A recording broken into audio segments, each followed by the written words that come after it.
Namaskar. Welcome to the video series with regard to the refresher manual for the ministerial staff for the state of Punjab, Haryana and UT Chandigarh as published by Chandigarh Judicial Academy. Today we shall be looking into chapter 12 part 1 of the said refresher manual, which speaks with regard to copying agency, duties of copyist and examiner. Copying agency is that branch of district courts from where certified copies of orders, documents, records, depositions, judgments, decree are obtained by the parties. Certified copies can be obtained from decided files and the pending files also. Certified copies are prepared by copyist and is duly attested by certified by examiner. Copy of the electronic record shall be supplied as per the directions of the court concerned. High Court Rules and Orders, Volume 4, Chapter 17 deals with Punjab and Haryana Civil Courts, preparation and supply of certified copies of typed, written appealable, interim orders or judgment rules 1982. Rule 2. Officials dealing with this branch should understand that copy means a certified copy of any record. Record means and includes any portion of a record and any document, map, plan or other paper attached to or forming part of the record of any suit, appeal, inquiry, trial or other proceeding in any civil or criminal court. Rule 5 says an application for a copy of any record, including requisition for a free copy, may be made personally or through an agent or may be sent by post to an officer authorized. Rule 48 says a register of daily work done by copyist shall be maintained by each copyist in form CD 5. Rule 48 also says that the register shall be written up daily by the examiner who shall at the end of the month prepare a statement. Rule 48 also says examiner shall submit a report on the adequacy or inadequacy of the monthly outturn of each copyist to the district and sessions judge. Rule 35 says copies when prepared shall be delivered or dispatched by the copying agent. Rule 36 speaks that the copying agency before delivering a copy shall make sure that all fees chargeable according to the schedule annexed to these rules have been duly recovered. Rule 36 says that in cases of refusal to pay the copying fee wholly or partly, either personally or when sent by VPP, the copying agent shall arrange to recover the same in accordance with the provisions of Rule 53. Rule 36 says that the copying agent before any copy is delivered shall endorse thereon the date of delivery and verify the cancellation of the court fee stamps. Officers authorized to receive applications. An application for a copy of any record in a pending case shall be submitted to the presiding officer concerned through his reader. An application for a copy of any record of decided case of the Court of District and Sessions Judge or those of the Additional District and Sessions Judge shall be received by the Superintendent of the Sessions Court. An application for a copy of any record of decided case of subordinate court shall be received by the copying supervisor of the copying agency concerned. Rule 7 says that an application for supply of attested copy of judgment or order of decided case of High Court may be made by the person entitled to the copying supervisor of the copying agency in any district court in the states of Punjab, Haryana and Chandigarh. Rule 7 says in no case shall a record be sent from the headquarters of a district to a subdivision or tehsil or a mufassil court for being copied. An application for a copy of a record of the High Court or of a district and sessions court made to a lower court in which the record may be lying at the time of the application shall be supplied only with the permission of the court. Rule 10 says only one application shall be made for copies of any number of papers concerning a single case or matter which are in the same record. For example, if copies are required for 4 separate papers in one record, only one application is necessary. Rule 12 says when application for copy is received by copyist, he shall scrutinize that the copy received The copy applied for can be supplied under these rules. The application has been duly stamped. It gives the necessary particulars for tracing the record. The fee, if prepaid, has been correctly assessed. Rule 12 says copyist should be Rule 12 says that the copyist should be careful when an application is made for a copy of a civil judgment for the purpose of appeal. The applicant shall be informed that the copy of decree is also necessary and he shall be supplied with such copy unless he declines to pay the necessary fees, in which case a certificate under the signature of the officer in charge of the copying department shall be endorsed on the copy of the judgment supplied to the applicant to the effect that he was duly informed that a copy of the decree was also necessary and after being so informed, declined to pay fees for the same. Rule 13 says if an application is rejected or for some reason copy cannot be prepared, then the application may be filed after keeping it pending for 15 days. Rule 3 says that it is essential for copists to know that persons entitled to obtain copies are a copy of the record shall be granted to any person who under the law for the time being in force is entitled to get it. Any party to a civil or criminal case at any stage of the case and a stranger to the civil or criminal case after the final decision thereof is entitled to obtain copies of the record of the case including documents exhibited. Rule 3 says official letters not covered by the Right to Information Act for getting copy or information shall be treated as privileged documents and copies thereof shall not ordinarily be granted. Strangers. Rule 3A says stranger to the case may also for sufficient reasons shown to the satisfaction of the court be allowed by the court to obtain copies of any such record before the final decision of the case. A stranger has no right to obtain copies of any judgments or orders or proceedings or documents in cases pertaining to matrimonial matters, the Protection of Children from Sexual Offences Act, POCSO Act, sexual offences against women, rape cases and contempt matters. Rule 4 speaks with regard to the circumstances when copies shall be given free of cost. If a person convicted in a summons case is in jail and requires a copy for filing appeal or revision, copy of judgment required to be supplied to the accused under section 363 CRPC shall be prepared by the court judgment writer or stenographer and supplied free of charge to the accused after having been duly attested by the reader of the court. Copies of judgments or orders in criminal cases against government servants shall be supplied free of charge to the heads of departments or offices concerned. Copies required for official purposes by public officers of the central government or of any state government in India shall be supplied free of cost if the application for copy is endorsed by the head of the department or office concerned. Copies of judgment ordering detention of persons in Bristol institutions shall be sent free of cost to the said institutions along with the orders of the detention.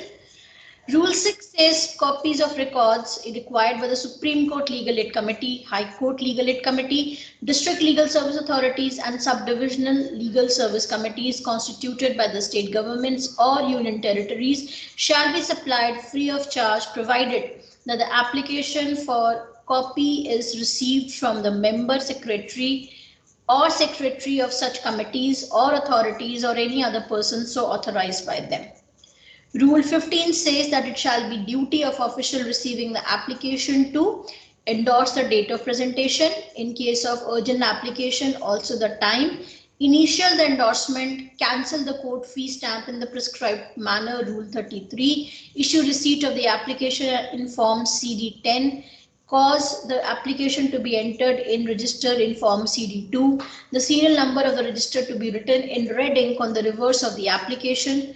Rule 16 says that it shall be the duty of the record keeper or a helmer to see that the records are made over to the copying agency on the day he receives the application or in the forenoon of the next working day at the latest.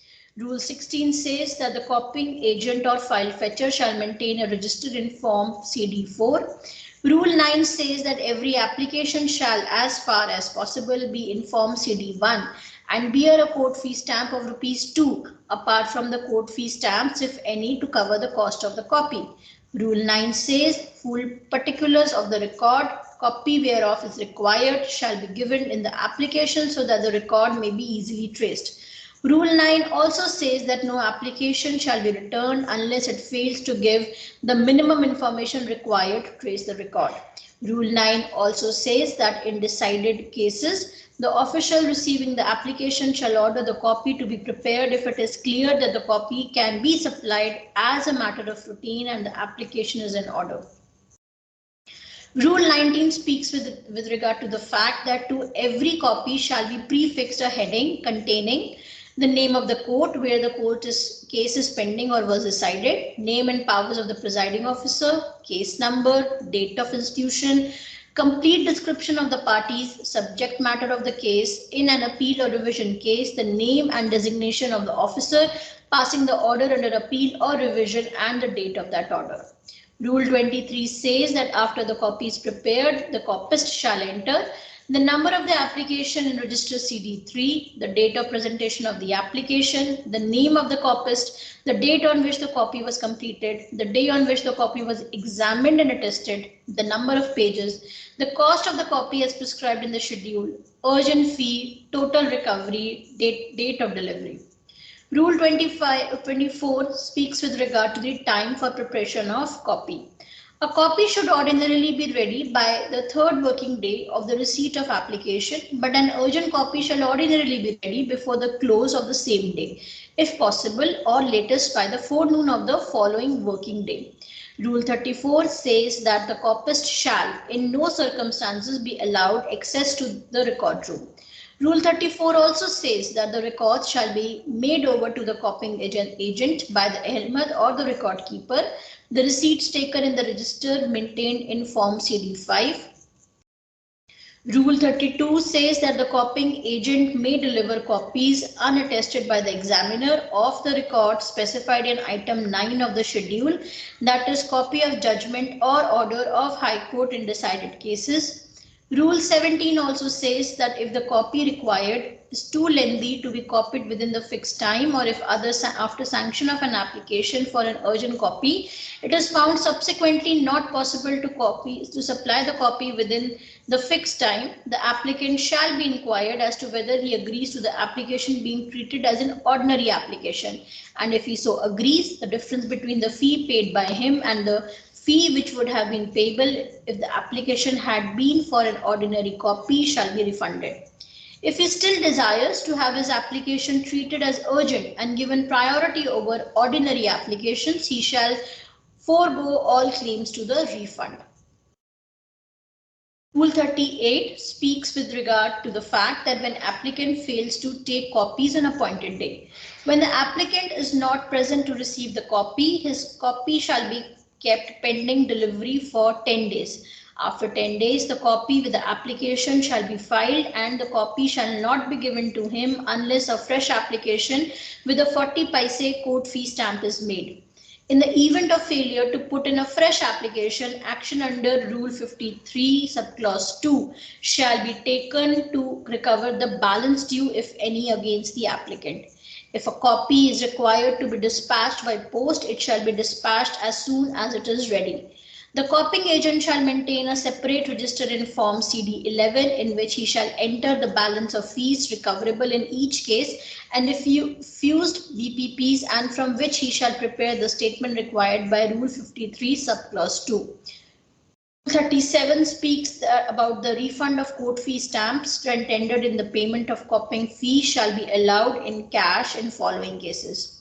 When an application for a copy has been rejected, when for any reason it is not possible to prepare the copy asked for, when an excess payment is made by mistake, Rule 37 says that refund shall be made by refund voucher, giving necessary particulars by the copying supervisor out of his imprest, which shall be recouped by means of a contingent bill on the last working day of the month or earlier, if necessary, as in the case of permanent advance. Rule 37 says that the particulars entered in the refund voucher shall be verified by the copying agent Countersigned by the copying supervisor and the pay order passed by the officer in charge. Rule 37 also says that all the refund vouchers or orders shall be cancelled at the time of recouping the advance. The word cancelled shall be written in red ink or stamped with a rubber stamp across each order by the copying agent and initialed by the copying supervisor. Rule 37 says that the permanent advance register in Form CD7 shall be kept and maintained personally by the copying supervisor. This imprest is intended for refunds and contagion expenditure. Rule 36 speaks about the responsibility of the copying agent, that the copying agent shall be responsible, that no file is taken out of the copying room by anyone, that all the files are locked up in an almirah with the key in his possession before leaving office, for the proper and equal distribution of work among the copyist, for the proper maintenance of accounts and preparation of returns, for the regular and proper delivery of copies. Rule 40 speaks that service posted stamps shall be supplied to copying section and an account shall be kept therefore. Rule 40 speaks that the serial number of register CD2 shall also be recorded in the dispatch register maintained for the purpose. The task of examiner entails, as per Rule 26, that every copy shall be revised and attested by the superintendent in the copying agency of the district and sessions judge, by the clerk of the court in the copying agency of the civil judge senior division, and by reader or other authorized official at the subdivisional headquarter, that is by examiner of the concerned copying agency. Rule 26 also says that no copy shall be delivered to any person until it has been examined, certified, stamped and paged. Rule 26 also says that the examiner shall see that the provisions of these rules have been complied with in all respects. Rule 26 says that examiner shall personally compare such copy with the original record with the help of the copyist who prepared it. Rule 28 says that he shall attest every alteration made in such copy by initialing the same. Rule 28 says that he shall examine and initial the endorsement made upon the copy. Rule 28 says that he shall examine the headings and form of the copy to see that they are in accordance with the rules. Rule 28 speaks that he shall see that the court fee stamps affixed to applications are punched, cancelled and initialed. Rule 29 speaks with regard to the certificate by examiner. When the examiner is satisfied that a copy is correct in all respects, he shall make following endorsement. Quote, certified to be a true copy, unquote, and shall sign and date the endorsement and also subscribe his official designation. Below that, he shall make the following further endorsement, quote, authorized by Section 76 of Indian Evidence Act 1872, unquote. He shall then cause the proper seal to be affixed to the copy. He shall sign and date the endorsement, subscribe his official designation. He shall cause the proper seal to be affixed to the copy. Rule 31 speaks that a certificate by examiner personally ensures accuracy of the copy and that the copy has been personally compared by him and is suitable for delivery. If the copy is more than one sheet of paper, the examiner shall endorse the word attested on every such sheet and shall enter his initial and the date thereunder. He shall also at the same time cancel the court fee stamps if not already done. Cancellation of defective copies. Rule 30 says that in the event of any copy being found to be unfit for issue by reason that it has not been legibly or neatly written, is not in the prescribed form or on paper of the prescribed quality, is so incorrect that revision has rendered it unfit for issue, is defective or otherwise open to objection, the examiner shall write the word cancelled across the copy and fresh copy shall be made without further charge.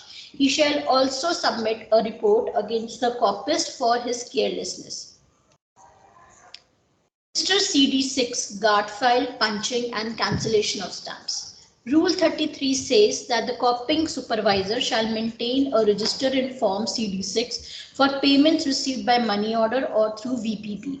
He shall convert all such payments into court fee stamps, affix them to the application and then cancel them by punching out the figurehead so as to leave the amount designated on the stamp untouched. The part removed by punching shall be burnt or otherwise destroyed. As an additional precaution, the cancelling officer shall affix his signature and the date across each label at the time of cancellation in durable ink. After complying with these formalities, the copying supervisor shall hand over the application to the copying agent by obtaining his receipt in the register maintained in CD6. The money order and VPP coupons shall be pasted in a separate guard file and numbered serially. Supervision and inspection. Rule 51 speaks that the district and sessions judge shall examine the register of his copying department once a month to see that the copies are supplied within the time prescribed in Rule 24 unless for some special extra time was allowed in any particular course. The court fee is correctly affixed to the copies. Rule 52 says that the copying supervisor shall be in immediate charge of the internal organization of the copying agency and shall be responsible for discipline and control of the copyist and other staff. Rule 52 says that he shall witness all refunds and receive cash payments for the purpose of converting them into court fee stamps. Rule 52 also says that he shall hold a permanent advance of such amount as may be considered sufficient by the district and sessions judge. Rule 52 further says that he shall report to the officer in charge or to the district and sessions judge on all complaints and cases of dereliction of duty on the part of any member of the copying agency, record branch or court staff.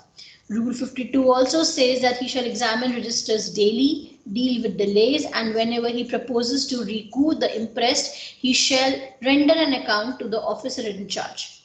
Rule 54 also says that the permanent advance register CD4 shall be kept and maintained personally by the copying supervisor. This impressed is intended for refunds and contingent expenditure. Rule 56 says that a separate monthly account of income and expenditure shall be kept in the court of each district and sessions judge in form CD12. A copy of the monthly account shall be submitted to the High Court by 15th of the following month. Limitation for preservation of sanctioned applications and destruction of cancelled stamps by stamp auditor. Rule 39 says that sanctioned applications for copies shall not be destroyed until a stamp auditor has audited the records and registers concerning them or until the expiry of 3 years, whichever is later. At the end of this period or after the audit, if the audit is not completed within 3 years, the officer in charge shall have such applications destroyed in his presence and shall certify their destruction. How to maintain accounts of income in register CD3. Rule 53 says that a separate income account shall be kept by the copying agent in register CD3, in which each day's income shall be recorded by the copying agent and totaled monthly. The daily income means all payments received daily, whether copies for such payments have been made or not. After the close of each month, the copying agent shall prepare a statement showing the cases in which the fee or any portion thereof remains to be realized. The statement shall be checked by the copying supervisor and submitted to the collector through the district and sessions judge for recovery of fees as arrears and land revenue. The copying agent shall keep a duplicate copy of the statement and shall be responsible for reminding the collector at regular intervals. Only cases in which a copy was prepared more than 10 days back or in which a copy sent out by VPP has been refused shall be included in this statement. Compilation of annual statement by copying agency. Rule 57 says that the total income of the copying agencies, that is the copying fees, excluding search fees, shall be credited to the head 14 stamps. The district and sessions judge shall immediately after the close of the financial year submit to the High Court a statement of receipts of the copying agencies of their courts for the year to which it relates. The High Court shall, on the receipt of the statement, compile a statement and forward the statement to the Accountant General. The Accountant General shall credit the net amount to the head L2C miscellaneous copying agency accounts. Copies of translations. Sometimes the copies can be asked in translation forms. For this, the copyist has to proceed in the following manner as per Rule 58 to Rule 62. Rule 58 says that where a copy is asked for in English or vernacular, but in a language other than that of the original, the copying fee shall be as indicated in Rule 61, whether a translation is already in existence on the file or not. Such applications shall be entered in the ordinary register CD2, in which application for copies are entered and shall be distinguished by the letter T. Rule 59 says that the district and sessions judge shall, if the work is sufficient, appoint special translator for the work. Otherwise, he shall entrust the work to any clerk, not a copyist, in addition to his own duties, provided that he does the work after office hours. Rule 60 says that where a translation is already in existence, the translator shall copy such translation and check it. Where a translation is not in existence, the translator shall make a translation, place it in the record, and copy it for the applicant. Rule 61 speaks that the translation charges payable in court fee stamps shall be as follows. For first 200 words or under, 75 paisa. For every additional 100 words or fraction thereof, 40 paisa. Rule 60 is that the translator shall receive half of the fees mentioned in the preceding rule, payments being made in cash out of the imprest of the copying supervisor and recouped as refunds. The examiner shall attest the correctness of the copy in the usual way, but such copies shall be distinctly noted in the heading to be copies of translation. Necessary entries shall be made in register CD2 and CD3. Important forms and registers of copying branch.